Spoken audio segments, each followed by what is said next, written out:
उपस्थित प्रथमतः सर्वांना नमस्कार करतो. विश्वास विष्णुपंत लोंढे आणि त्यांचे सहकारी यांनी जी काही चळवळ उभी केली आहे ती म्हणजे लोकसहभागातून गाव तिथे अभ्यासिका चळवळ. आणि या चळवळीच्या माध्यमातून प्रत्येक 8 दिवसाला किंवा एक साप्ताहिक ते व्याख्यानाचं आयोजन करतात आणि उद्देश हा असतो की आपल्या सोबतच्या सहकाऱ्यांना आपण अपडेट ठेवू शकू का? आपण त्यांना अपग्रेड करू शकू का? किंवा त्यांना आपण अद्ययावत ठेवू शकू का? या उद्देशाने ते मीटिंगचं आयोजन केलेलं असतं. तर या अभ्यासिका चळवळीच्या माध्यमातून आज होत असणारी ही मीटिंग किंवा मुक्त चर्चा किंवा एक संवाद आणि यामध्ये उपस्थित प्लॅटफॉर्म आहे आपला ऑनलाईन. या प्लॅटफॉर्मच्या माध्यमातून उपस्थित आपणा सर्वांना पुन्हा एकदा मी नमस्कार करतो. आणि विश्वास विष्णुपंत लोंढे यांनी अत्यंत सन्मानपूर्वक निमंत्रित केलं की आमच्या सहकाऱ्यांना आपण मार्गदर्शन करावं. खरं म्हणजे ही एक मोठी संधी आहे. त्याबद्दल प्रथमच मी त्यांना धन्यवाद देतो. आणि जास्तीचा वेळ खर्च न करता मी माझ्या विषयाकडे वळतोय. विषय असा आहे स्पर्धा परीक्षा मार्गदर्शन. तर बघा, स्पर्धा परीक्षा मार्गदर्शन हा विषय आणि या विषयावर तुम्ही मला वाटतं भरपूर वेळ ऐकला असेल. आणि मी आता जे काही बोलणार आहे ते कदाचित पुनरावृत्ती असू शकतं. मी असं का म्हणतोय? कारण आपण ग्रामीण भागातील जी मंडळी आहोत ना, त्यांना स्पर्धा परीक्षा किंवा सैन्यात जाणं किंवा पोलिसमध्ये जाणं किंवा कुठेतरी शिक्षक. मग आता शिक्षकामध्ये सुद्धा अगदी बालवाडीच्या शिक्षकापासून पुढे कुठपर्यंत शिक्षक होता येतं हे आपल्याला माहित नसतं, पण शिक्षक हे माहित असतं. अशा 4-5 गोष्टी सोडल्या ना, तर बाकी आपल्याला काही फार असं म्हणजे आपण जास्त त्या भानगडीत पडत नाही.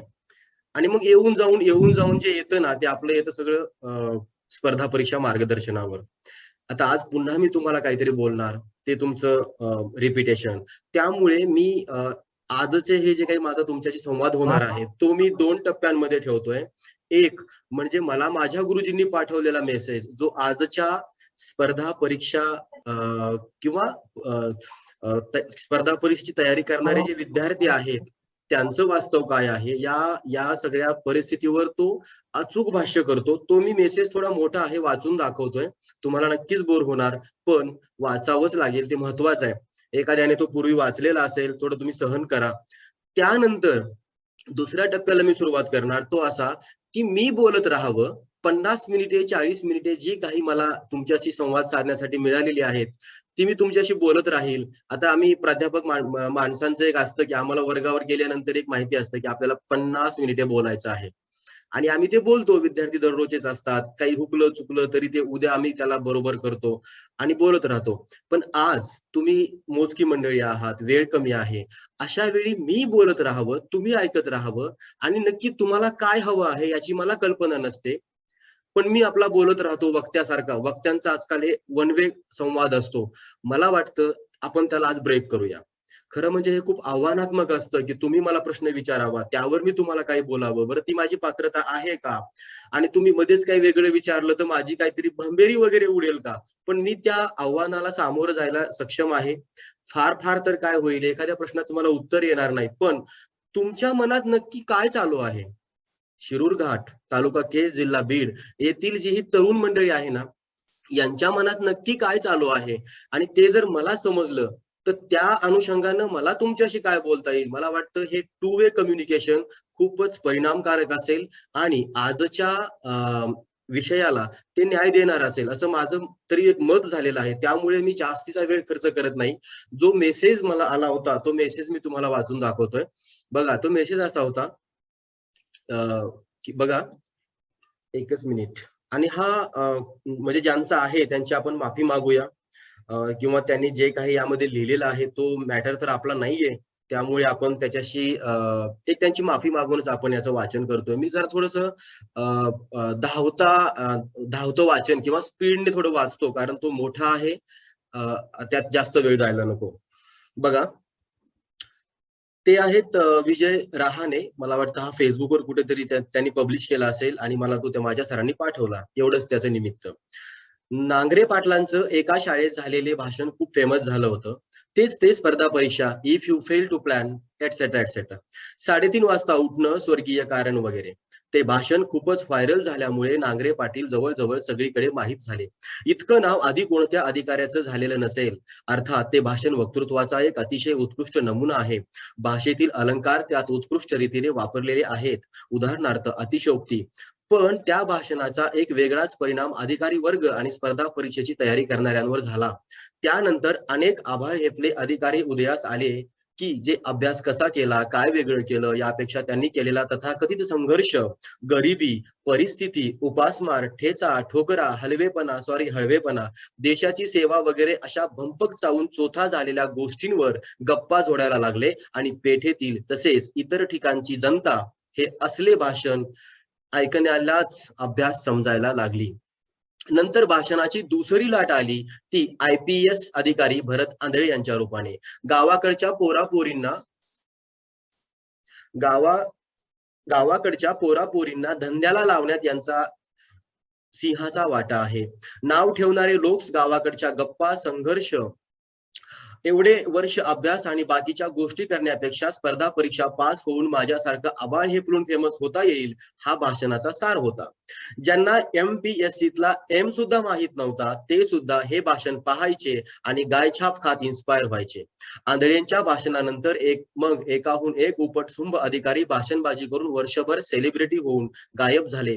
ग्रामीण भागातील काहीतरी कामधंदा करणाऱ्या पोरांना या असल्या भाषणबाजांनी MPSC, UPSC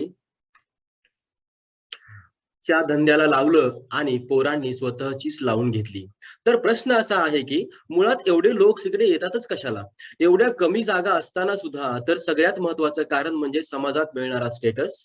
एकदा का तुम्ही अधिकारी झाले की लोकांची जीभ घासून जाते, पण ते अधिकाऱ्यांची चाटुगिरी सोडत नाही. पावर मिळते. दुसरं म्हणजे पैसा. एक तर बऱ्यापैकी पगार, अलाउन्सेस आणि वरतून खायला भरपूर पैसे असतातच. अजून एक गोष्ट अशी की राजकीय पुढाऱ्यांच्या शिक्षण सम्राटगिरीचा परिणाम म्हणून शहरांच्या कोपरापासून गावाकडच्या खोपच्यात कॉलेज निर्माण झाली. त्यामुळे अकारण शिक्षणाचा फुगा तयार झाला. वर्षभर कॉलेज न करता सुद्धा BA, BSc, BCom वगैरे करून बेकाम झालेले कार्यकर्ते सुद्धा IIT, AIMS, NIT आणि इतर चांगल्या महाविद्यालयातील टॉपर पोरांशी स्पर्धा करून IAS, IPS, DC, तहसीलदार वगैरे होण्याची स्वप्न पाहतात आणि घरच्यांना आशेला लावून ठेवतात. मग पुण्यातल्या पेठेतील चहाच्या दुकानावर गप्पा करण्यात किती वर्ष निघून जातात याचे काही मोजमाप राहत नाही. रोजचं पेपर वाचन, करंट अफेअर्स मुळे राजकारणही वाचण्यात येतं. मग हे राजकीय तज्ञ फार राजकारण्यांचे आईबाप एक करतात. MPSCच्या राज्यसेवा परीक्षेला CSAT क्वालिफाय न ठेवल्यामुळे जेवढे अभ्यासू पोरं नापास झाले नसतील तेवढे पवार साहेबांच्या राजकीय डावपेचांच्या गप्पा करण्याने झाले. आणि मोदी उदयानंतर राजकीय गप्पा तर पार. भारत महासत्ता होण्यापासून UPSC करणाऱ्या तलाट्याची परीक्षा देण्यापर्यंत पोहोचल्या असो. त्यानंतर मग पोरांची वाट लावण्यात मोठा वाटा आहे तो क्लासेसचा. धर्माधिकारी सरांनी राजकीय इच्छेने IAS सोडल्यानंतर व भाजपने त्यांना तिकीट न दिल्यामुळे सरांनी मग कार्यकर्ता अधिकारी घडवायच्या नावाखाली चाणक्य मंडळ सुरू केले. सरांचंही वक्तृत्व चांगलं असल्यामुळे अनेक ढक्कलपास पोरं सुद्धा या धंद्याला लागली. नंतर स्टडी सर्कल, युनिक वगैरेंनी या धंद्याला खऱ्या अर्थाने व्यावसायिक रूप आणलं. मग डायरेक्ट 12वी नंतरचे पोरं कॉलेजात व्यक्तिमत्व विकास करायचा सोडून, अत्यंत महत्वाचं वाक्य आहे, एक शिक्षक म्हणून ते मला फार आवडलं. कुठे गेलं तुमचं? कॉलेजात व्यक्तिमत्व विकास करायचा सोडून घटनेची कलम, गव्हर्नर जनरल आणि खजुराहोचे शिल्प कोणी तयार केले हे वाचून स्वतःला ज्ञानी समजू लागले. आता तर शाळेपासूनच पोरं शेंबूड पुसत मला कलेक्टर व्हायचं असं सांगतात. आधी डॉक्टर, इंजिनियर तरी सांगायचे. माझ्याच नात्यातली एक व्यक्ती सांगत होती की मला पोराला IAS बनवायचं आहे. सध्या त्यांचा पोरगा 6 वर्षांचा आहे. त्यांनी पोराकडून अनेक थुकराट देशांच्या राजधान्या पाठ करून घेतल्या आहेत. उदाहरणार्थ थायलंडची राजधानी बँकॉक वगैरे इत्यादी. राजधानीचं नाव इंग्लिशमध्ये सुद्धा डबल मिनिंग वाटतं. त्याविषयी अधिक काय बोलावं. असो, रट्टा मारायला अभ्यास समजणारे अनेक महान लोक्स मी माझ्या या चक्षुने पाहिले आहेत. बाय डिफॉल्ट या परीक्षांमध्ये बहुतेक जण फेल होणारे आधीच ठरलेलं असतं. म्हणजे बघा, साधारण 10 लाख परीक्षार्थी UPSC चे UPSCचा फॉर्म भरतात, मेन्सला 10,000च्या आसपास जातात, इंटरव्ह्यूला 2,500 आणि फायनल रिझल्ट येतो ते 700-800 जणांचा, कारण जागाच तेवढ्या असतात. त्यातले साधारणतः 180 IAS, तितकेच IPS आणि बाकीचे मग फेमलेस पोस्ट घेऊन आयुष्यभर कुढत बसतात. त्यात परत केडर सिस्टीममुळे एकदा एका राज्यात पोस्टिंग झाली की आयुष्यभर त्याच राज्यात जॉब करावा लागतो.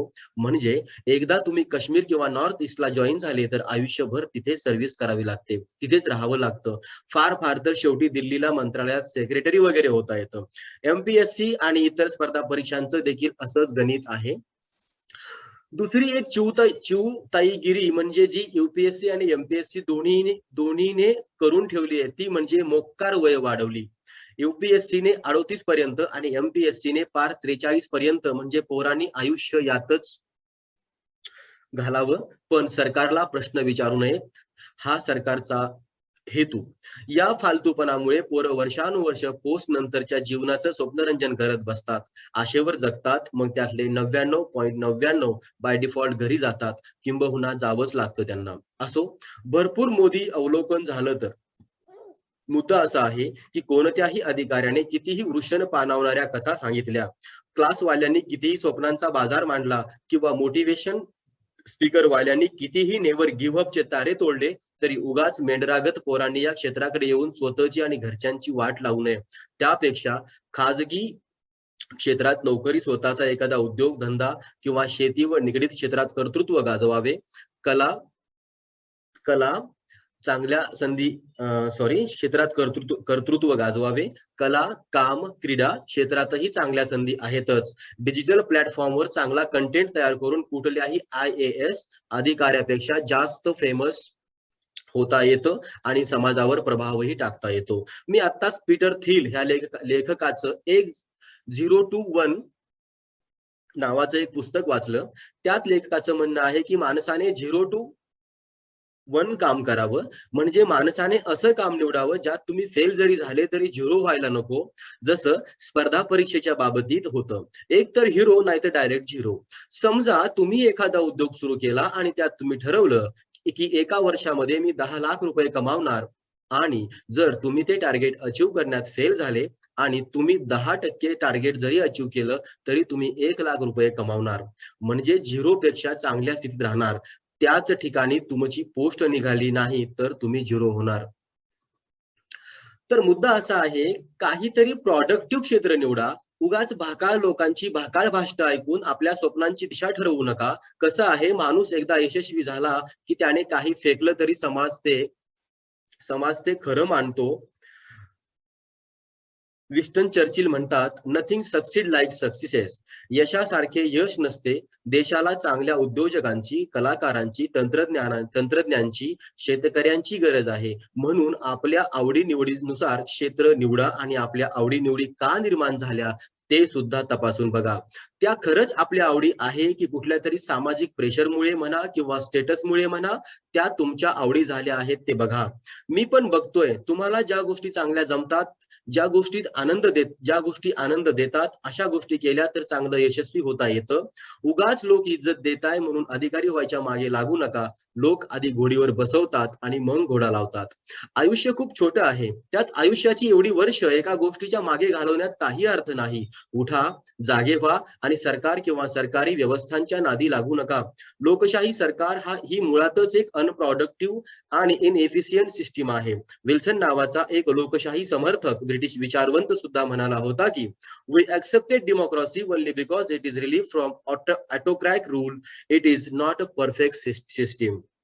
तुमच्या माझ्या जीवनात जे काही चांगले बदल घडत आहेत ते खाजगी क्षेत्रातील तंत्रज्ञानामुळे, त्यातल्या मुक्तपणामुळे. सरकार ही व्यवस्था मुक्तपणाला अडथळा असतो, तिचा कंट्रोल हा कमी होत गेला पाहिजे. असो, म्हणून खाजगी क्षेत्रात घुसा, पण ओल्ड राजेंद्र नगर व पेठेतल्या आधीच माजलेल्या लोकांचे घर भरणं बंद करा.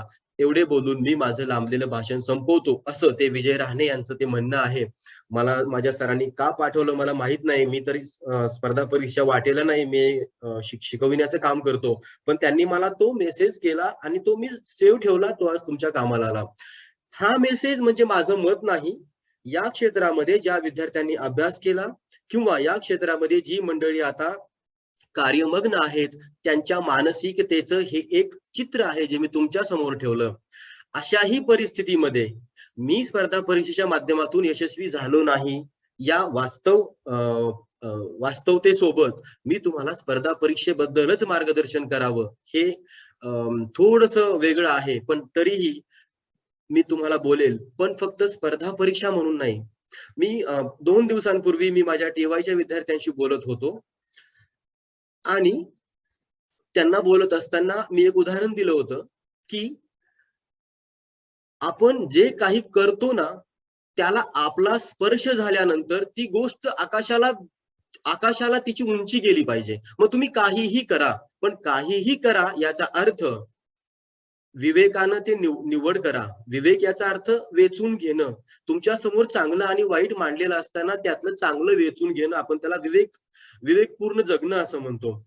असं तुमची प्रतिष्ठा, तुमची इमेज, तुमचं व्यक्तिमत्व, तुम्ही ज्यांच्यामुळे आहात, तुमचे आई वडील, तुमचे नातेसंबंधातील मंडळी, तुमची मित्र मंडळी, या सगळ्या माणसांनाही डोळ्यासमोर ठेवाच. काहीही करा म्हणजे मग तुम्ही म्हणाल की नाही आता म्हणजे नाही का, आता मला ते नाव आवडत नाही, पण चंदन चोरीमध्ये पैसा असतो म्हणजे मग तिकडे जाऊ का, किंवा नंबर 2 जे काही असतं ते करू का? नाही, ते नाही.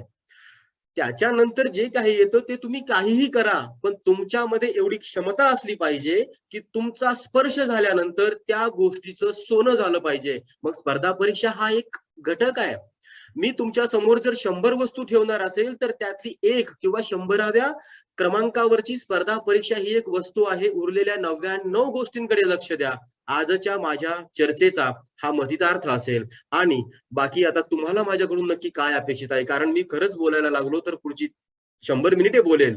पण मी म्हटलं ना की तुम्ही माझ्यासोबत चहा कॉफी बसून टेबलवर बसला असतात तर कदाचित मला तुमचं चेहरा कळला असता, तुमच्याशी माझा संवाद 2 वे कम्युनिकेशन झाला असता आणि चर्चा खूप भरदार झाली असती. पण तुम्ही शिरूर घाट तालुका केज मध्ये, मी पुण्यामध्ये, आणि मी अगोदरच मी सांगितलं आमचे श्याम निर्मळ हसत आहेत की आम्ही प्राध्यापक मंडळी 50 मिनिटं बडबड करू शकतो आणि मग इथून तुम्ही ही आपली मीटिंग संपेल आणि काय भेटलं आपल्याला, आपल्या मनात काय अस्वस्थता आहे, आपले नक्की काय प्रश्न आहेत. आज शिरूर घाट मध्ये बऱ्याच मला वाटतं लाईट नसेल, हा तिथला त्या ठिकाणचा तो मुख्य प्रश्न आहे.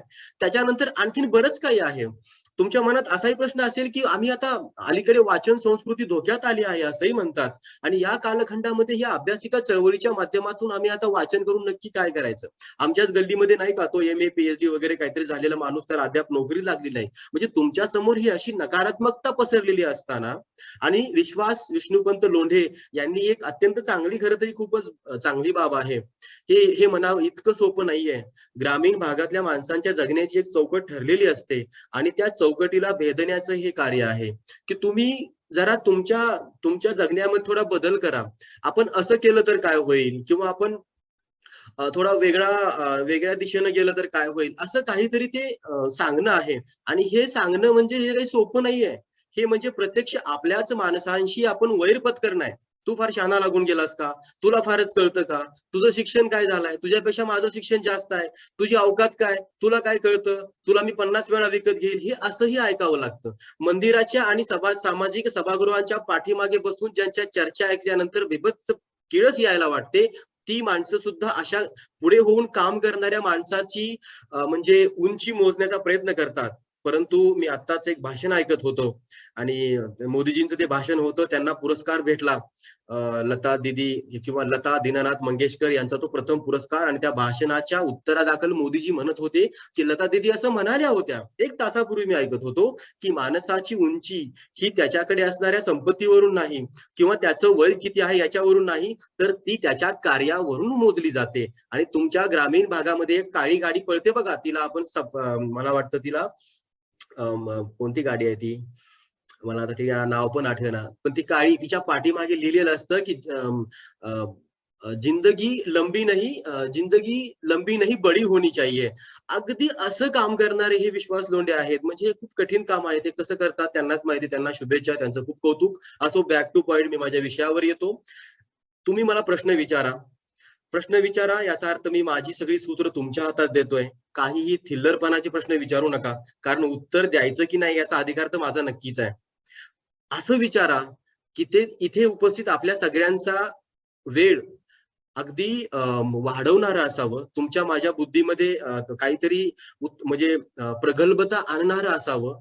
आणि मी माझ्या परीने नक्कीच त्याचा तुमचं उत्तर देण्याचा प्रयत्न करेल. अगदी अगदी पहिली सुरुवात मला वाटतं डॉक्टर श्याम तुम्ही करा, म्हणजे त्यांना एक त्यांना वातावरण थोडंसं सोयीचं होईल. पहिला प्रश्न श्याम निर्मळ. सर, अलीकडच्या काळात ग्रामीण भागात जे काही विद्यार्थी शिक्षण घेतात त्यांची जी स्वप्न आहेत, अलीकडच्या काळात स्वप्न हे खूप विद्यार्थ्यांना मोठाली पडत आहे.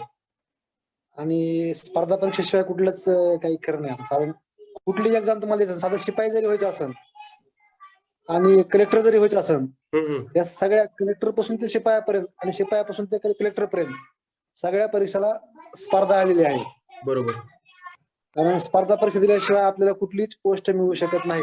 हो हो. मग हे जे विद्यार्थी आज नवीन स्वप्न घेणार आहे, स्पर्धा परीक्षेच्या नावाखाली कुठेतरी उच्च शिक्षणातून बाहेर चाललेत का? 12वी पास झाल्यानंतर जो मुलगा स्पर्धा परीक्षेच्या नावाखाली जे काही महाविद्यालयीन आणि विद्यापीठ शिक्षण आहे, हे शिक्षणाचं प्रमाण कुठेतरी कमी झालेलं असं मला जाणवतंय. मग हा विद्यार्थी कुठेतरी परिपक्व व्हायच्या अगोदर हा कुठेतरी अर्धवट ज्ञान घेऊन अर्ध काच हे करून 2-4 वर्ष स्पर्धा परीक्षेच्या नावाखाली घालतो आणि नंतर पुन्हा आपली जी पिढीचा धंदा आहे वडिलांचा, शेती असन किंवा तरी व्यवसाय असन, त्या व्यवसायाकडे वळतो. आणि आज हजारो विद्यार्थी ती पुण्या, मुंबई, औरंगाबाद सारख्या ठिकाणं स्पर्धा परीक्षेच्या नावाखाली 4-4, 5-5 वर्ष काढतात आणि शेवटी पदरात कुठलंच काही भेटत नाही आणि निराश होऊन पुन्हा गावाकडे येतात आणि पुन्हा आपला तोच धंदा उभा करतात जो की आई वडिलांनी चालू केलेला आहे. त्यापेक्षा मग डायरेक्ट 12वी पास झाल्यानंतर आपला आई वडिलांचा धंदा केलेला बरा आहे ना. ठीक आहे, तुमच्या प्रश्नाचं उत्तर मी 2-3 प्रकारे देतो. एक म्हणजे स्पर्धा परीक्षेची तयारी करायची म्हणजे पुणे किंवा मुंबई सारख्या ठिकाणी यायचं आणि 4-4, 5-5 वर्ष खर्च करायची, हा एक प्रकार आहे. दुसरं असं की तुमच्याकडे बुद्धिमत्ताच एवढी आहे की तुम्ही जिथे कुठे असाल, शिरूर घाटमध्ये असाल, बीडमध्ये असाल, इकडे कुठे असाल, तिथे राहूनही तुमचा दैनंदिन जो काही जीवन व्यवहार आहे तो सांभाळत पण तुम्ही हे करू शकता. अशा 2 बाबी आहेत. मी असं म्हणेल की तुमच्या आयुष्यातील 5 वर्ष, 7 वर्ष, 10 वर्ष वजा करायची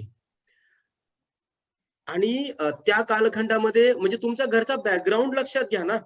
मी युट्यूबवर एक मुलाखत पाठीमागे घेतलेली आहे, ती तुम्ही पाहू शकता. तुम्ही जर 8-10 वर्ष, 5 वर्ष तुमच्या आयुष्यातून वजा केली आणि समजा यदाकदाचित तुमच्या वाट्याला अपयश आलं आणि तुम्हाला जर परत यावं लागलं, तर तुम्ही तुमच्या आयुष्याची सुरुवात जर अगदी ज्या दिवसापासून तुम्ही सुरुवात केली ना, त्या दिवसापासून जर करता येत असेल, तर मी म्हणेल तुम्ही स्पर्धा परीक्षा बिनधास्तपणे करा.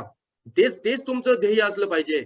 पण 5 वर्ष, 6 वर्ष खर्च केल्यानंतर आणि दुर्दैवाने तुमच्या वाट्याला अपयश आलं आणि जर तुम्ही परत आलेले असाल आणि जर तुम्ही तुमच्या घरच्यांवर 10 लाख रुपयांच्या कर्जांचा डोंगर वाढवून ठेवलेला असेल, जर तुम्हाला तो जो काही स्पर्धा परीक्षा जे काही क्षेत्र आहे त्या क्षेत्राच्या ते सोडून जर तुम्ही तुमच्या परत बॅक टू होम आल्यानंतर तुम्हाला काय करावं हा प्रश्न पडत असेल, तर मी म्हणतो आपले जर पोटा पाण्याचे प्रश्न असतील तर 5 वर्ष, 7 वर्ष असं खर्च करणं म्हणजे आपणच आपल्या आयुष्याला जुगारावर मांडण्यासारखं आहे आणि आपणच आपल्या आयुष्याशी इतकं बेदरकारपणे खेळणं आहे की जसं काही जिंदगी दुसऱ्याची आहे. त्यामुळे मी असं म्हणणार नाही की तुम्ही स्पर्धा परीक्षा करू नका, करा. कित्येक लोक आहेत, पण त्याची दुसरी एक बाजू अशी आहे की तुम्हाला तुमच्या ह्या सगळ्या गोष्टी सांभाळता येतात का? तुमचा IQ लेवल काय आहे? तुमचा बुद्ध्यांक काय आहे? कुणाचे तरी भाषण ऐकलं आणि चालले स्पर्धा परीक्षा करायला. 5 वर्ष जातात, 7 वर्ष जातात. इथे पुण्यामध्ये पुणे फिरायचं म्हटलं तर 1 वर्ष कळतच नाही कुठलं प्रेक्षणीय स्थळ वगैरे काय ते. पुढच्या वर्षामध्ये तुम्ही मग नाट्य मंदिरात जाऊन नाटकं पाहणार, मॉल्स पाहणार, मूव्हीज पाहणार, लोकांचे बर्थडे सेलिब्रेट करणार, लोकांच्या फुकट लग्नांची निमंत्रण खाणार, 5-6 वर्ष अशी बोंबलत फिरणार आणि मग गावाकडे येणार. त्याला स्पर्धा परीक्षा करणं मी म्हणत नाही, मी त्याला मौज मजा करणं म्हणतो. मी अशा लोकांना तर पण खरोखरच तुमच्यात ती बुद्धिमत्ता आहे, तुमच्यात ती तुम्हाला तुमचा बॅकग्राऊंड लक्षात येतो, तुमच्या आयुष्यातली 2-3 वर्ष वजा केले. बी प्लॅन बद्दल आता बोलूया आपण की आता 1 मिनिट तर सांगायचा मुद्दा काय आहे की या सगळ्या गोष्टींचा सारासार विचार करा आणि मग तुम्ही ध्येय ठरवा. तुमच्यावर दबाव नाहीये ना की तुम्ही अमुकच झालं पाहिजे, तमुकच झालं पाहिजे. हा जो मेसेज मी अगोदर वाचला त्याचा काय अर्थ काय होता की सामाजिक प्रेशरमुळे म्हणा किंवा त्यात फार स्टेटस आहे, पैसा आहे म्हणून जर तुम्ही जात असाल तर ते एवढं योग्य नाही ना. तुमची आवड आहे का? तुमच्यात ती क्षमता, मी क्षमतांबद्दल बोलतोय. अहो बरेच विद्यार्थी आहेत हो, काहीच कळत नाही. 5-5, 6-6 वर्ष खर्च केल्यानंतरही काहीच कळत नाही. काय अर्थ त्याचा? मराठीमध्ये नीट लिहिता येत नाही. इंग्रजीचं तर सोडून द्या. आणि 5 वर्ष एम-पी-एस-सी करतोय मी असं सांगताना काही म्हणजे स्पर्धा परीक्षेकडे तुम्ही जाऊ नका, असं नकारात्मकता पसरविण्याचं पाप आपल्यासारख्या मंडळींनी करू नये. आपण ते करणारही नाही. फक्त एवढंच मला म्हणायचं आहे, की सारासार विचार का नाही करायचा? आपल्याकडे आपले स्ट्रॉंग पॉइंट्स काय आहेत? आपले मायनस पॉइंट्स काय आहेत? याचा विचार का नाही करायचा? आपण पाठीमागे जी सुशील काटकरांची मुलाखत घेतली होती आणि त्या मुलाखतीमधला एक संदर्भ असा होता, की मी ज्यावेळी पी-एस-आयची परीक्षा देण्याच्या त्या प्रक्रियेत नापास झालो किंवा मी पी-एस-आय होऊ शकलो नाही आणि परत गावाकडे आलो, त्यावेळी दिवाळी होती आणि त्या दिवाळीच्या सणा दिवशी आमच्या घरामध्ये अक्षरशः अ, खरेदी करायलाच काही नव्हतं. पैसेच नव्हते. वडिलांना थोडंसं काहीतरी पायाला जखम झालेली होती. तर दवाखान्यात गेल्यानंतर पैसे कुणी द्यायचे? वडिलांकडे मुलगा पाहतोय आणि मुलाकडे वडील पाहतात. मी म्हणतो तुमच्या स्वप्नांच्या पायी तुम्ही जर दुसऱ्यांवर अशी वेळ आणत असाल, तर मला वाटतं ते काही टाईम मॅनेजमेंट किंवा त्याला काही प्लॅन वगैरे मी म्हणत नाही. अशा माणसांनी नीटपणाने विचार करावा. पण आणखीन एक वेगळी गोष्ट, की या देशामध्ये पेपर विकणारा माणूसही राष्ट्रपती होऊ शकतो. या देशामध्ये अगदी म्हणजे ही प्रचंड मोठी यादी आहे. मी ती सगळीच काही सांगू शकत नाही. अगदी तुमच्याकडे ते अणसार वगैरे काहीतरी आहेत जाळण्याचे, अशी उदाहरणं भरपूर आहेत. पण ही आपण एकच बाजू पाहतो. दुसरी बाजू आपण पाहत नाही. ती दुसऱ्या बाजूबद्दल मी बोलतोय. अ, जसं तुम्ही आता सर परखड मत म्हणजे मत मांडलं, कारण की खरं तर तुम्ही खूप अशा महत्त्वाच्या विषयाला हात घातलेला आहे आज, की अनेकांना हे कळत नाही, की आपण स्पर्धा परीक्षेचा आज किती बट्ट्याबोळ केलाय. म्हणजे अनेक पालक असा प्रश्न विचारतात, की "बघ ती 10 वर्ष झालं तयारी करतोय. हं, हं. तू इतका शिकलेला आहे, 10 वर्ष झालं तयारी करतोय हं, आणि हं. तुझे कुठं दिवे लागणार आहेत?" हं, हं. त्याच्यामुळं अनेक लोकांना या क्षेत्राकडे जाताना अडथळा निर्माण होतोय किंवा त्याला अडवलं जातं, कारण की इतरांचं उदाहरण दिलं जातं. हं, म्हणजे हं. जसं की बोलताय निगेटिव्हच केलं जातं. तर याच्यासाठी तुम्ही जे बोलताय ते एकदम योग्य बोललात. परंतु हे आपण बोललो आपण. पण आता स्वतःचा पिंड ओळखण्यासाठी हं. आपल्या मुलांना काय करावं लागेल किंवा त्याच्यासाठी पालकाची भूमिका काय असावी? याच्याविषयी तुमचं काय मत आहे? हां, स्वतःचं एनालिसिस करण्यासाठी आपण काय केलं पाहिजे? साधी गोष्ट आहे. आपल्याकडे एक म्हण असते बघा, "बाळाचे पाय पाळण्यात दिसतात." अ, आता काही स्वतंत्र त्याची दुकानंही थाटलेली आहेत लोकांनी. त्याला करणं वगैरे म्हणतो आपण. तो एक प्रकार आहे. पण आपल्या ग्रामीण भागामध्ये आज तो आहे का? तर नाहीये. एक साधी गोष्ट असते. तुमच्या गावातलं एक हुशार लहान मूल तुम्ही डोळ्यासमोर ठेवा. लहान मूल म्हणजे 8वी, 9वी, 10वी पर्यंतचं असेल ते. तर बघा त्याचं सगळी ॲक्टिव्हिटीज त्याची वेगळी असते.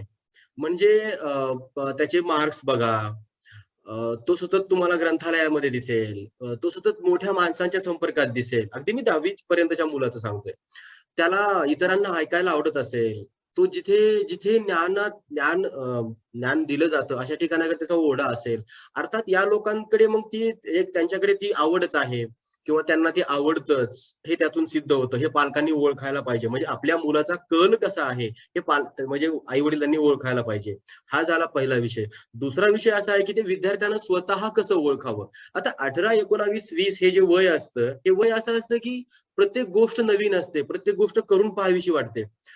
चांगलं काय, वाईट काय, त्यात काही फार काही नसतंच. त्यामुळे चला हे करून पाहू, चला ते करून पाहू. पण मला वाटतं जो विद्यार्थी बऱ्यापैकी चांगलं शिक्षण घेत आलेला आहे. कारण शिक्षणाच्या प्रक्रियेत असणाऱ्या माणसाचं थोडंसं सोशलायझेशन होतं किंवा त्याचं सामाजिकरण होतं. खेळांच्या माध्यमातून असेल, वक्तृत्व स्पर्धा वगैरे आपण महाविद्यालयामध्ये ज्या काही स्पर्धा असतात, या सगळ्या स्पर्धांच्या ह्या सगळ्यांच्या प्रक्रियेतून अ, विद्यार्थी बाहेर चांगले जे विद्यार्थी आहेत, जे खरोखरच हुशार आहेत, ते असे निवडले जातात. आणि जर तुम्ही अगदी 10वी झालं, 11वी, 12वी सुद्धा स्पर्धा परीक्षेच्या नावाने तिकडे महाविद्यालयाकडे फिरकलाच नाहीत. तुमचं जे काही व्यक्तिमत्व विकास आहे, तो काही झालाच नाही. अ, प पुढे तुमचं 3rd इयर झालं, आर्ट्स, कॉमर्स, सायन्स जे काही तुमची शाखा किंवा स्ट्रीम असेल त्यातून आणि 5 वर्ष तुम्ही तुमच्यावरती काम करायचं आहे. खरं म्हणजे महाविद्यालय याच्यावरच तर काम करतात. महाविद्यालय वेगळं काय करतात?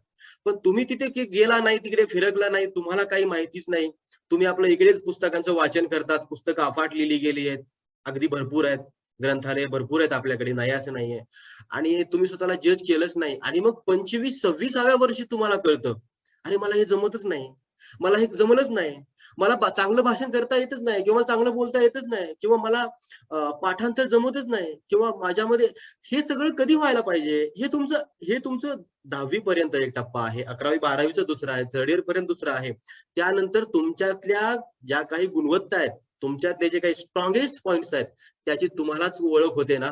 एखादी कविता वाचन केल्यानंतर तुम्ही प्रथम आलात, द्वितीय आलात, तुम्हाला कळतं ना माझ्यात ते स्किल आहे आणि जगालाही कळतं.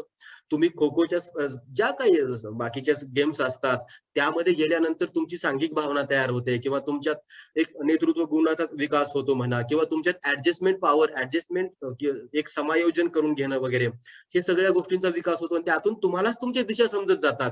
हे म्हणजे असं काही पुश करण्याचा प्रकार नाहीये की विश्वासराव तुम्ही आता इकडे जा, मुळीच नाही जमणार ते. विश्वासरावांना आतून वाटलं पाहिजे की मला इकडे जायचं आहे आणि मग त्याने बिनधास्तपणे तिकडे जावं. मी तर म्हणेन, मी म्हटलं ना की स्पर्धा परीक्षा हे तर पार्ट आहे हो, असं काही फार मोठी गोष्ट थोडी आहे. आणखीन भरपूर साऱ्या गोष्टी आहेत ना. तर एवढं मी त्याबद्दल सांगू शकेल की तुमचा प्रवास जर व्यवस्थित असेल तर तुम्हाला तुमची ओळख होते. इतरांनी तुमचं मूल्यमापन करण्याची मुळीच गरज नाही. तुम्हालाच तुमचं मूल्यमापन करण्याची क्षमता तयार होते. पण तुम्ही जर सगळ्याला बॉयकॉट करून जर फक्त तिकडेच जाऊन जात असाल, तर मग तिथे तुमच्या व्यक्तिमत्वाची ओळख व्हायला वयाची 28वी उजाडते आणि पुन्हा कळतं की मला काय आवडत आहे, मला काय आवडत नाही. कारण की त्यांना वेळ लागत असेल कदाचित. हम्म, हम्म. म्हणजे प्रॉब्लेम आपला असा होतो की बघा, कोणत्याच पालकांना असं नाही वाटत की आपला मुलगा म्हणजे मुलांचा वेळ जावा किंवा त्याने वेगळ्याच कुठेतरी मार्गाला जावं. हम्म, म्हणजे अनेक मुलांची पार्श्वभूमी राहते. काही समजा तुम्ही बोललात की पेपर विकणारा माणूस हा देशाचा राष्ट्रपती होतो, हे काही खूप मोठं उदाहरण आहे. याच्यापेक्षा आणखी मोठं उदाहरण कदाचित दुसरं असू शकतंय, परंतु हे पण खूप मोठं उदाहरण आहे. जसं की बाळाचे पाय पाळण्यामध्ये दिसतात, परंतु हे जी बाळाचे पाय पाळण्यामध्ये दिसतात हे आपण म्हणतो कारण की हा मुलगा फक्त पालकांच्याच नजरेतून जात नाहीये. तो शिक्षकाच्या नजरेतून जातो, तो नातेवाईकाच्या नजरेतून जातो, तो इतर समजा समाजाच्या नागरिकांच्या नजरेतून जातो.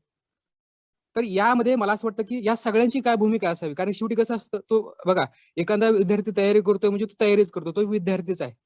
पण याच्यामध्ये ही लोक इन्व्हॉल्व का होत नसतील किंवा त्याच्यासाठी ते त्याला सल्ला देत नसतील किंवा का देत नसतील, याच्या मागे पण आपण विचार करायला पाहिजे.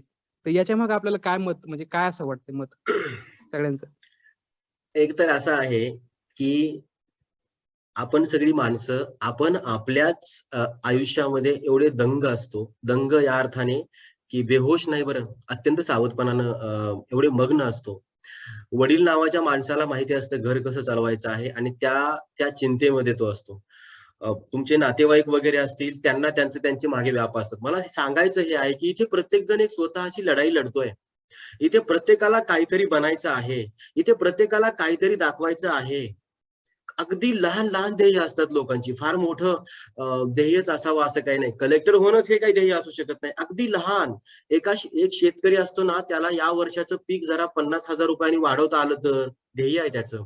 कुणाचं तरी काहीतरी एखाद्या शेतकऱ्याच्या मुलाचं घरी काहीतरी किंवा मुलीचं लग्न वगैरे आहे, ते छानपैकी झालं तर त्यात 10-12 लाख रुपये खर्च करून दाखवू शकलो तर त्याचं ते ध्येय आहे. त्याच्या बुद्धीला पटलं, त्याने ते केलं. काही लोकांचं असतं की माझ्या मुलाला यावर्षी 80-90% मार्क्स मिळावेत, त्याने ते करून दाखवावं, त्याचं ते ठरलेलं आहे. सो इथे प्रत्येकाला आपलं आपलं ठरलेलं आहे. प्रत्येक जण त्याच्या प्रवासाने निघालेला आहे. इथे सोपी वाट कुणाचीच नाहीये. इथे आयतं वाढून कुणापुढेच ठेवलेली नाहीये आणि ज्यांच्या पुढे ते ठेवलेलं आहे ना, ती माणसं मतिमंद झाली आहेत, कारण त्यांच्या बुद्धीचा विकासच थांबला. अशा वेळी तुम्ही तुमच्या वाटेने जात आहात आणि मी तुम्हाला काहीतरी सांगावं किंवा तुम्ही ती अपेक्षा ठेवावी, मला वाटतं दोन्ही गोष्टी चुकीच्या आहेत. आणि आता अत्यंत महत्वाचं की माझं वय 18, 19, 20 वर्ष आहे. मी तृतीय वर्षाचा विद्यार्थी आहे किंवा विद्यापीठाची पदवी मला आता मिळू शकते आणि अशा वेळी घरची सांगतायत ना की आता बाई तुझं वय झालंय, लग्न करूया. बाई जर लग्नाला हो म्हटली तर बाई म्हणजे मुलगी, विद्यार्थिनी, तर तिला गायडन्स वगैरे करण्याचा प्रश्नच येत नाही. ती त्या वाटेने निघाली आहे ज्या वाटेने आपला हजारो वर्षांचा प्रवास चालू आहे. म्हणजे लग्न, मुलाचं ते शाळाचं ते दप्तर पाठीवरचं त्याला त्याचं ते त्याला मेंटेन ठेवणं, पुढे मग तो मुलगा मोठा होणार, मग तो काहीतरी भांडणं आणणार, ती भांडणं मिटवणार, लग्न होणार, त्याला चाललंय ना. तिथे तुम्हाला सांगण्याचा वगैरे काही प्रश्नच येत नाही. लोकांनी तुम्हाला त्यामध्ये काही सांगायची गरजच पडत नाही. पण तुम्ही थर्ड इयरला आहात, तुम्ही किंवा त्याच्या पुढचं शिक्षण घेत आहात, किंवा मी 18, 19, 20, 21 या वयात आहात आणि तुम्ही एक धाडकन निर्णय घेतला की मला PSI व्हायचंय, अत्यंत अलीकडचं थोडस, किंवा मला IAS व्हायचं आहे. ज्यावेळी तुम्ही असं स्वतःला बजावून सांगतात ना, त्या दिवशी तुमच्या चित्त म्हणजे आपण जो एकंदरीत विचार करतो किंवा ज्या गोष्टींकडे आपण ओढले जातो ना, ते अगोदर आपल्या मनामध्ये तयार असतं. आपण असंच कुठेही जात नाही. अगोदर काही विचार आपल्या मनात तयार होतात आणि मग आपली पावलं त्या दिशेने वळतात. तुमच्या पावलांची दिशा बदललेली असेल, तुमच्या विचारांचं केंद्र बदललेलं असेल, तुमच्या बसण्या उठण्याची ठिकाणं बदललेली असतील, तुम्हाला ज्या माणसांना भेटावंसं वाटतं ती माणसं नाही भेटली तर तुम्ही अस्वस्थ व्हाल, तुम्हाला ज्या पुस्तकांचा शोध हवा आहे ती पुस्तकं नाही भेटली तर तुम्हाला रात्री झोप लागणार नाही. हा प्रवास तुम्ही निवडलाय. आयुष्यात एवढी मोठी रिस्क तुम्ही घेतली आहे की मला काहीतरी करायचंय, मला या वाटेने नाही जायचंय, या वाटेने तर मी केव्हाही जाईल. आणि त्या वाटेने तर मेजॉरिटी इज लॉ आहे, लोकशाही आहे. 90% लोक त्या वाटेने जात आहेत. तुम्ही 10% लोकांची वाट निवडली आहे, धोका पत्करलाय तुम्ही. आणि तुम्ही का अपेक्षा ठेवतात की त्या 90% लोकांनी तुम्हाला मार्गदर्शन करावं? किंबहुना भेदरट लोक आहेत ते, त्यांनी ती पळपुटे लोक आहेत असं म्हणेल की त्यांनी ती पारंपरिक वाट निवडली की ज्या वाटेवरती काटे कमी आहेत. आणि सहकार्य किंवा सपोर्ट करायला गर्दी आहे, प्रचंड मोठी गर्दी आहे. आपल्या पाठीमागे गर्दी उभी असल्यानंतर आपण काय करत नाही हो. तुम्ही 2 दिवस या महाराष्ट्रातलं राजकारण बघत असाल, हे गर्दीच्या जोरावरच आहे. एकटा महात्मा, कुठलाच महात्मा येऊन हे सगळं करत नाही. एकट्या माणसाच्या मनात विचार असतात, त्याला स्वतःची लाज वाटते, त्याचा विवेक जागृत असतो. ज्यावेळी ही गर्दी एकत्र येते त्यावेळी ती बेहोश असते आणि मग हे असं काही करतात. मग या गर्दीतल्या माणसाने तुम्ही एक वेगळं ध्येय निवडलं, तुम्ही एक टार्गेट फिक्स केलं, प्लॅन केला की मला या दिशेने जायचं आहे, एवढ्या दिवसामध्ये मला हे यश मिळवायचं आहे आणि त्यासाठी वाटेल तो त्याग करण्याची माझी तयारी आहे. नितीन बानगुडेंचं एक खास उदाहरण आहे, आपण त्यांचं नाव घेऊन सांगितलं पाहिजे, नाहीतर तो वाङ्मय चौर्य किंवा आपण इतरांची कॉपी करतो हा धब्बा आपल्याला लागू शकतो. त्यांच्या व्याख्यानामध्ये एक आहे की, शॉर्टली सांगतो की, एक व्यक्ती असतो आणि त्याला देव भेटायला येतात आणि देव म्हणतात की बोल तुला आता काय हवंय. तो प्रत्येक वेळी सांगतो की मला लैला हवी आहे. देव त्याला पुन्हा पुन्हा म्हणतात, अरे तू वेडायस का, मी 12-12 वर्ष तपश्चर्या केल्यानंतर भेटत नाही, तुला पुन्हा एकदा संधी आहे, तू सांग तुला काय हवंय. तो म्हणतो तू मला लैला देऊ शकतोस का. अहो माझ्या जगण्या मरण्याचं एकच कारण आहे, ते म्हणजे लैला आणि फक्त लैला. तुमच्या जगण्याचं कारणच जेव्हा तुमचं असं काहीतरी एखादं टार्गेट असतं, तुमच्या प्राणापेक्षाही ती प्रिय गोष्ट आहे म्हणून तर तुम्ही निवडली आहे. नाहीतर तुम्ही कशाला निवडलं असतं, 4 चौघांपेक्षा वाट कशाला वेगळी पकडली असती. आणि त्या एवढ्या तुमच्यासाठी तो कठीणच आहे, तो प्रवास सोपा नाहीच आहे. आणि त्या प्रवासावर कुणीतरी आयऱ्या गायऱ्या नत्तू खायऱ्याने तुम्हाला मार्गदर्शन करावं ही अपेक्षा चुकीची आहे. किंबहुना तुम्ही जा त्या यशाच्या शिखरावर चढा आणि मागे वळून बघा तुमच्या लोकांकडे. तुम्ही चालायला लागलात तरी त्यांच्यासाठी ते मार्गदर्शन असेल, तुम्ही बोलायला लागलात तर त्याच्यासाठी ते मार्गदर्शन असेल, कारण तुमच्यामध्ये आणि त्यांच्यामध्ये कित्येक पिढ्यांचं अंतर पडलेलं असेल. पण तुम्हाला यशस्वी व्हावं लागेल तर तुम्हाला ते सांगू शकणार नाहीत, तुम्हालाच मागे वळून सांगावं लागेल. ही आपली जबाबदारी आहे. शिक्षणाच्या क्षेत्रामध्ये येऊन भरमसाठ पैसा कमावणं आणि काहीतरी नाव किंवा काहीतरी ब्लॅकमेलिंगनं प्रचंड पैसा कमावणं बेधुंद बेहोशीमध्ये, आणि पुन्हा काहीतरी इड्या वगैरे ते त्यांच्या रेड पडल्यानंतर जेलला जाणं, अशा गोष्टी, फालतू गोष्टी करण्यासाठी या क्षेत्रामध्ये माणसं म्हणजे जे येतात ते येतात, पण मला वाटतं की येऊ नये. अत्यंत विवेकपूर्ण जगण्याची ही एक सर्कस आहे. शिक्षणाचं क्षेत्र म्हणजे काय, तर हे एक तुमच्यातला माणूस जागा करण्याचं हे ठिकाण आहे. असो पुढे. येस, स्वागत आहे तुझं, विचार. नाही सर, काय प्रश्न नाही. तू कोणत्या वर्गात शिकतोस? माईक चालू ठेव तुझा, सॉरी स्पीकर चालू ठेव. सर माझी 12वी झाली आहे वर्षी. 12वी? हा, मी आता आहे. कॅम्प मध्ये आलेलो. पोलीस व्हायचंय का तुला? हा सर. पण आता तर कोणती स्पर्धा, काय ते पोलिसांचं वगैरे काय नियोजन नाहीये, मग काय करणार तू? आता कॅम्प मध्ये आलेलो, सध्या प्रॅक्टिस चालू आहे. बर, 12वीचे पेपर दिले का सर्व? हो. किती टक्के मिळतील असा अंदाज आहे? 80%च्या पुढे जातील. बर बर, छान छान छान. आणि समजा पोलीस झाला नाहीस तर काय करशील? हा सर समजा आपली शेती आहे तशी. अरे वा, टाळ्या वाजवा सगळे जण याच्या आपल्या ओमकारसाठी. असा माणूस पाहिजे. बी प्लॅन तयार आहे हो पोराकडे. मस्त. बी प्लॅन तयार आहे. तुमचं ते Very पोलीस गेलं तिकडे, मी नाही झालो ना, माझ्या वडिलांची शेती रुबाबात सांभाळणार. कॉन्फिडन्स आहे, आत्मविश्वास आहे. हेच तर अपेक्षित आहे ना. माणसं जुगारावरती कधी पैसे लावणार, की तिकडे पैसे गेल्यामुळे माझ्या घरची मंडळी उपाशी मरता कामा नये. आपापाचा माल गपापाला तिकडेच जाणे आणि घरी आल्यानंतर छानपैकी आपलं असं छान छान. ओमकार छान. पुढे आणखीन. सर बाकी काही नाही. हा बाकी काही नाही प्रश्न. नाही बस बस तुझं झालं. तू एवढं पुष्कळ झालं ना. आता आपण म्हणजे मुद्द्यावर येऊ. चालेल. काय होतं, आता जवळपास 4 ते 5 महिने झाला आपण अभ्यासिका चालवतो. याच्यामध्ये आपण ग्राउंड लेवलला आपली काही आहेत माणसं ती त्यांचं काम करतात. आपण इकडे समाजात म्हणजे पुस्तकं गोळा करणं, कलेक्शन करणं आणि त्या ठिकाणी आपण पाठवणं हे काम करतो. बरोबर. तर अनुभव सांगतो या 6 महिन्याचा, की म्हणजे गरज भरपूर आहे लोकांची, परंतु ती गरज त्यांना असं वाटत नाही की आपण तिथं जावं, तिथं बसावं किंवा त्यासाठी आपण काहीतरी करावं. म्हणजे जसं तुम्ही म्हणत की काही गोष्टी ह्या बीमीच्या डेटापासून म्हणजे मनातून आल्या पाहिजेत. तसं याच्यामध्ये आपण सगळे एकत्रित केलेलं आहे आणि त्याच्यामध्ये जेवढा रिस्पॉन्स मुलांचा पाहिजे, समाजाचा पाहिजे, पालकांचा पाहिजे, एवढा रिस्पॉन्स दिसत नाही. तर याच्यासाठी आपल्याला आणखीन कुठं एक पाऊल पुढे टाकता येईल किंवा यासाठी आपल्याला काय करता येईल, यासाठी तुम्ही काय बोलाल बरं, काय सांगाल सर सल्ला? आता कसं आहे, तुमचं जे काम आहे ना, हे सगळं अत्यंत म्हणजे पुण्याचं काम आहे. खरं तर ग्रंथ गोळा करणं, ते ग्रंथ गरजू लोकांपर्यंत पोहोचवणं. यातून काय तुमचं घर काही पैशाने काही संपत्तीने भरमसाठ वाढणार आहे असं काही नाहीये. हे सगळं तुमचं चांगलंच काम आहे. पण काय होतं, लोकांना इन्स्टंट हवं आहे. त्यांना ताबडतोब हवं आहे. जे हवंय त्यांना ताबडतोब हवं आहे. आणि तुमच्याकडे असं ताबडतोबचा फॉर्म्युला काहीच नाही ना. म्हणजे काय आहे, की एखाद्या राजकारणी तुमच्याकडे आता शिरूर घाटला काय ग्रामपंचायत, नगरपंचायत जे काय असेल ते. त्यांच्या काळ्या गाडीमध्ये बसून गेल्यानंतर सकाळी त्यांच्या नावाचा उदो केला, की संध्याकाळी आम्हाला मस्त 1 किलोभर मटण आणि 2-4 आडव्या उभ्या बाटल्या मिळतात ना. इन्स्टंट मिळतं हो. संध्याकाळी लगेच मिळतं. एवढंच नाही, 200-400 रुपये ते लोक खर्चायला देतात. तुमच्याकडे काय आहे? पुस्तक आहेत. तुमच्याकडे काय आहे? ज्ञान आहे. काय करायचं तुमच्या ज्ञानाचं? असं म्हणजे ते कुठे उपयोगात येईल आम्हाला? त्या ज्ञानाची किंमत आम्हाला कळण्यासाठी आम्ही थोडेफार हुशार तर पाहिजे ना. आणि आजूबाजूची जी काही घटना असतात, की याने ते केलं, मग त्याचं कुठे काय झालं? याने ते केलं, मग त्याचं कुठे काय झालं? पण मी एवढंच सांगेल, की या जीवनामध्ये तुम्हाला पाऊल जरी उचलायचं असेल ना, तरी ज्ञान लागतं. मी एवढा सूक्ष्म मायक्रो विचार करणारा तरी मनुष्य आहे. आणि हे ज्ञान मिळविण्यासाठी तुम्हाला कसरत करावी लागेल, त्याग करावा लागेल. तुमची झोप मोडून तुम्हाला ग्रंथालयाकडे जावं लागेल. तुम्हाला ते ग्रंथ चाळावे लागतील. ग्रंथावर अफाट डॉक्टर बाबासाहेब आंबेडकरांचं वाक्य आहे ना हो, की तुमच्याकडे जर 2 रुपये असतील तर 1 रुपयाची भाकर घ्या आणि त्या उरलेल्या 1 रुपयाचं पुस्तक विकत घ्या.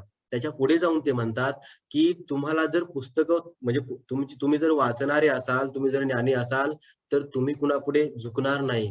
त्याच्या पुढे जाऊन ते आणखीन म्हणतात, की तुम्हाला ज्या दिवशी तुमच्या एका मताची किंमत कळेल, त्या दिवशी हे काळ्या गाड्यांमधून जे फिरणारे लोक असतात ना, ते तुमचं मत विकत घ्यायला धजावणार नाहीत. किती किती सांगावं बाबासाहेबांनी. बरं त्यांनीच सांगितलं असं काही नाही. भरपूर लोक याच्यावरती काम करतात. आहे पण हे बघा, ते आतूनच यायला पाहिजे. म्हणजे चांगलं उदाहरण दिलं जातं, की छत्रपती शिवाजी आपल्या पोटी जन्माला यावं असं प्रत्येक आईला वाटतं. पण तो विचार किंवा ते बाळकडू किंवा ते संस्कार आपल्यात आहेत का? असंही थोडं जिजाऊनही पाहिलं पाहिजे. पण बऱ्याचदा असं होतं का? मी परत रिपीट करतोय, कारण ऐतिहासिक पुरुषांची नावं घेतो, जरा थोडं सावधपणानं बोलतो, की प्रत्येक आईला वाटतं माझ्या पोटी छत्रपती शिवाजी महाराज जन्माला यावेत. परंतु त्यासाठी अगोदर आपण जिजाऊ आहोत का? हे तर पाहिलं पाहिजे ना. कारण जिजाऊ होणं सोपं नाही हो. खरंच सोपं नाही. 17वा शतक, तो धामधुमीचा तो कालखंड आणि अशा कालखंडामध्ये आपल्या पोटामध्ये एक मूल वाढत आहे आणि ती विचार कुठले आहेत? रामायण, महाभारत, त्या पराक्रमी पुरुषांच्या त्या कथा किंवा इथे होणारा अन्याय, अत्याचार त्याविषयीचं अस्वस्थ होणारं ते मन आणि ते सर्व संस्कार त्या बालकावर पडतायत. आपण अशी जाऊ आहोत का? असं कधी आपण विचारच करत नाही ना. तर साधी आणि आणखीन एक सांगेल, की सत्प्रवृत्ती जी असते ना किंवा चांगल्या, म्हणजे बघा ना, आपण शेतकरी जे एखादं पीक पेरतो ना, म्हणजे काय म्हणतो आपण त्याला, जून मध्ये आपण पेरणी करतो ना, आपण जी पेरणी हेतुपूर्वक केलेली असते, उदाहरणार्थ जे काही आपण पेरलंय तर ते आपल्या फायद्याचं असतं, त्यातून आपल्याला फायदा होणार असतो, पण त्याची वाढ अत्यंत सावकाश असते. आणि बाकीचं जे गवत असतं ना, त्यात आपल्याकडे मला वाटतं काँग्रेस नावाचा प्रकार प्रचंड आहे. ते एवढ्या स्पीडने वाढतं ना, त्याची गती एवढी असते ना, की आपल्याला मजूर लावून ते काढावं लागतं. इन शॉर्ट असं मला म्हणायचं आहे, की सत्प्रवृत्तीचं जे काही असतं ना, त्याला वाढायला खरंच वेळ लागतो. आणि हे जे अपप्रवृत्तीचं असतं ना, ते प्रचंड वाढतं. म्हणजे तुमच्या पाठीमागून कुणीतरी काहीतरी एखादी टपरी चालू करेल, एखादं दारूचं दुकान सुरू करेल, त्याचा धंदा भरमसाठ वाढेल, त्याच्याकडे 2-4 गाड्या येतील, त्याची मोठी बिल्डिंग उभी राहील आणि पुस्तकांमध्ये रमणारे तुमच्यासारखे तपस्वी माणसं कदाचित तुम्हाला तुमच्या घरावरची पत्रे बदलण्याची पण हिंमत होणार नाही. खरं पाहिलं तर ज्ञानी लोकांच्या वाट्याला हे कायमच आलंय हो. पैशाचं आणि याचं त्यांना नियोजनच करता येत नाही. कार्ल मार्क्स नावाचा मनुष्य आहे, जो फार साम्यवादी क्रांतीचं त्यांना जनक म्हणतात आहेतच ते. त्यांच्या मृत्यूच्या वेळी अक्षरशः अंत्यविधी करण्यासाठी पैसे नव्हते, अशी मी तर वाचलेलं आहे. हे त्यांच्याच बाबतीत नाही, प्रत्येकाच्या बाबतीत हे असं घडतं. त्यामुळे तुम्ही जो मार्ग निवडलेला आहे तो खडतर आहे. त्या वाटेवर तुम्हाला वाहवा मिळेल, स्तुती मिळेल, पुरस्कारच मिळतील असं काही होणार नाही.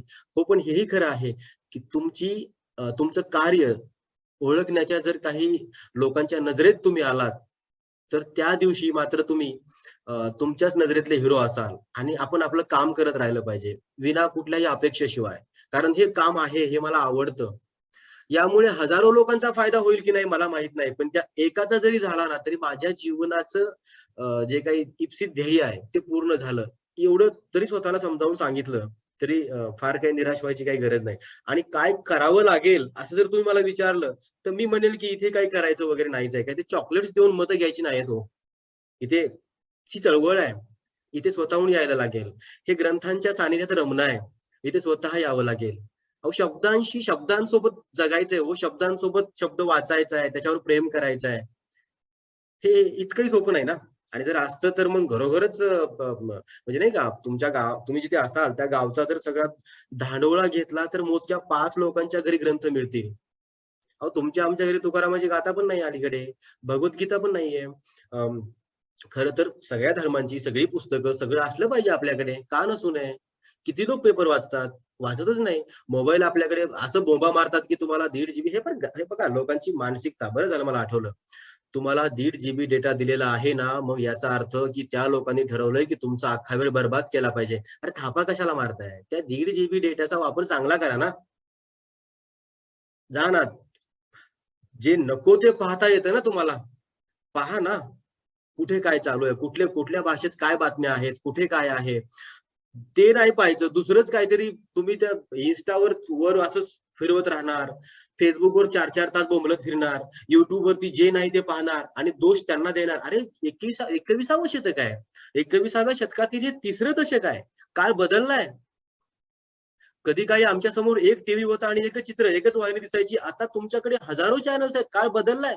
आणि या बदललेल्या काळामध्ये तुम्ही अशा मोकार थापा मारणार की 1.5 GB डेटा दिया है आपको, तो आपकी जिंदगी बर्बाद हो रही है. अशा उपटसुंभ माणसांपासून दूर राहिलं पाहिजे, मी असं स्पष्ट म्हणेन.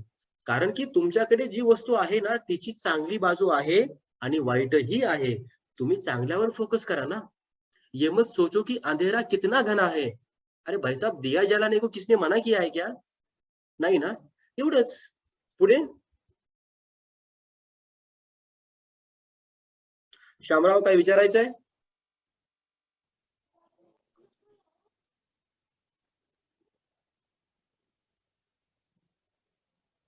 डॉक्टर श्याम. हॅलो. हा, हा, काय विचारायचंय का तुला? काय विचारायचं नाही का, आता व्यवस्थित झालंय सगळं. ठीक आहे, मी समारोपाचे माझे 4 शब्द बोलतो आणि पुढची सूत्र मी विश्वास लोंढे यांच्याकडे देतो. असो. एक पारंपरिक चौकट असते जगण्याची. त्या चौकटीला कुठेतरी छेद देण्याचं काम आपण कायम करत राहिलं पाहिजे.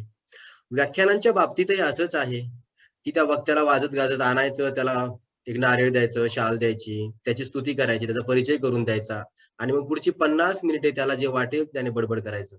समोर बसलेल्या माणसाला मनं असतात, त्यांच्या मनात विचार असतात, त्यांच्या मनात प्रश्न असतात आणि त्यांच्या जगण्याशी संबंधित काही अस्वस्थ करणाऱ्या बाबीही असतात. प्राध्यापक म्हणून, शिक्षक म्हणून आणि एक माणूस म्हणून मला कायम असं वाटतं, की मी जर एखाद्या माणसाशी 50 मिनिटे बोलत असेल, तर मी त्याचं मत विचारात घेतलं पाहिजे. त्याला नक्की काय हवं आहे हे विचारात घेतलं पाहिजे. मीच त्याच्याकडे सागर किंवा समुद्र घेऊन जाईल, पण त्याला जर ओंजळभर पाणी असेल, तर त्याला ओझं होईल असं माझ्याकडून वागणूक असता कामा नये. हा विचार जगण्याचं केंद्र असल्यामुळे मी आज थोडासा बदल केला, की तुमच्या समोर एका त्रयस्थ माणसाचे विचार ठेवले, की सद्यस्थितीमध्ये स्पर्धा परीक्षेच्या संदर्भात काय विचार केला जातो. त्यानंतर मी माझं थोडंसं मत ठेवलं आणि तुम्हाला संधी दिली, की तुमच्या डोक्यात काय आहे ते मला सांगा. हे फार महत्वाचं आहे. कारण मी तुम्हाला प्रश्न विचारा म्हटल्यानंतरही तुम्ही प्रश्न विचारत नाहीत.